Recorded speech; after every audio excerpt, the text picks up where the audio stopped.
Hi, I'm David Romps, and this is work that was done with Rushan Oktem, Satoshi Endo, and Andy Vogelmann. The topic of the talk are these things behind me, these shallow cumulus clouds. When we talk about shallow cumulus clouds, we often use words like forced, or active, or bubble, and sometimes thermal, and plume to describe their qualitative properties.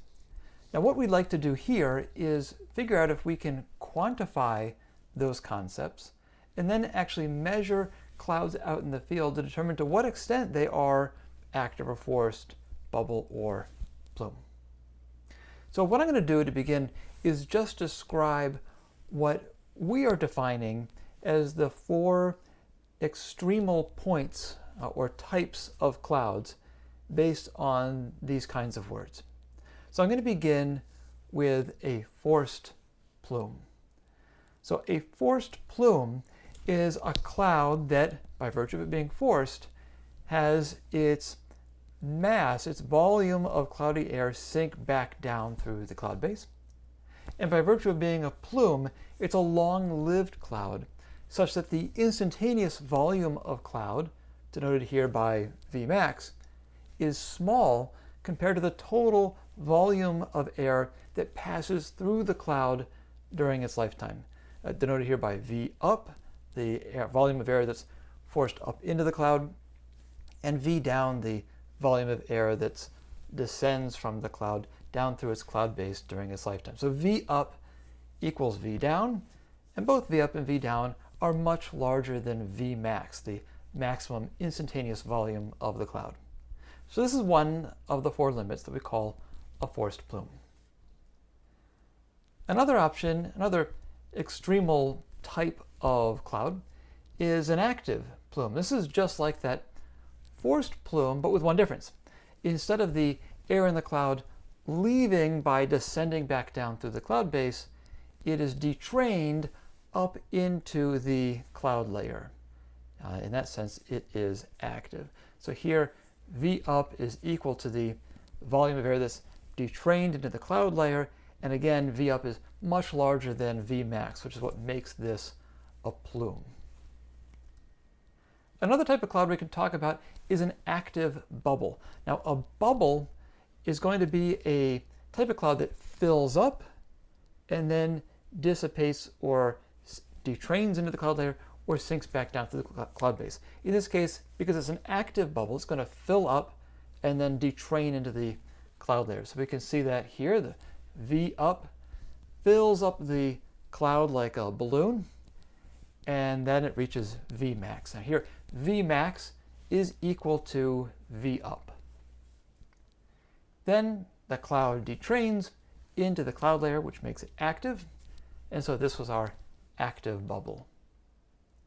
The fourth extremal type of cloud, or pure type of cloud, is the forced bubble. Here, again, V up blows up the balloon, fills up the cloud, such that V max equals V up, and then that cloud sinks back down through the cloud base. So now V down equals V up. So all three of these are now equal: V up, V max, and V down. So these are the four types of kind of pure cloud types that we've defined in this scheme. And there are considerations that one has to think about with regards to entrainment affecting cloud volumes, but see the paper for more details on that. Now, how can we make this mathematical? Well, we've described these four extremal types of clouds in terms of these three things: V up, V down, and V max, these three volumes that are defined over the lifetime of the cloud. So we can define, for example, forced as the ratio of V down to V up. So this is a variable that ranges from 0 to 1. If V down is 0, that means that all of the cloud's volume was detrained into the cloud layer, and so it was active, and so F is 0. If instead all of V up came back down through the cloud base, then F would be 1. We can also define B for bubble. Again, it ranges from 0 to 1, and it takes a value of 1 if the cloud is purely bubble-like. here the ratio is V max over V up. So if V max equals V up, then this is the case where we had the cloud blown up like a balloon before it detrained or sank back down through the cloud base. So it really had this temporal evolution. So in that case, V max equals V up, so B is 1. If instead we have a plume that's long-lived, then V max is going to be very small, negligible, compared to V up, the total mass or volume of air that passes through the cloud over its lifetime, so B would then be 0. Of course, we can define active and plume as simply 1 minus those. So active would be 1 minus F, and plume would be 1 minus B. So now active is 1 when the cloud is purely active, and P for plume is 1 when the cloud is perfectly plume-like. So these two variables, F and B, or alternatively A and P, define a two-dimensional phase space for shallow cumulus clouds, which we can depict like this. So we have B as the y-axis here, ranging from 0 to 1. At 0, it's purely plume-like. At 1, the cloud is purely bubble-like. And on the x-axis, we have F, where if F is 1, the cloud is purely forced, and if F is 0, the cloud is purely active. And we can just put the four extremal types of clouds on this diagram.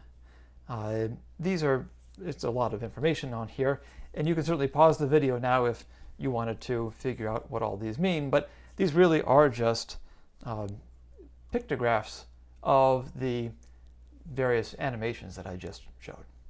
So we have this now two-dimensional phase space by which we can describe clouds. So what are we going to do to measure them out in the field?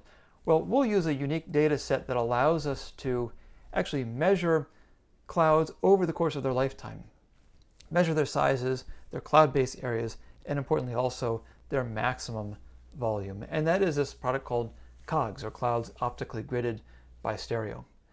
This is a data product that's made possible by a set of 6 cameras that sit out in Oklahoma, ringing around the Southern Great Plains Central Facility. They're looking back over the Central Facility and using multiple stereo reconstructions.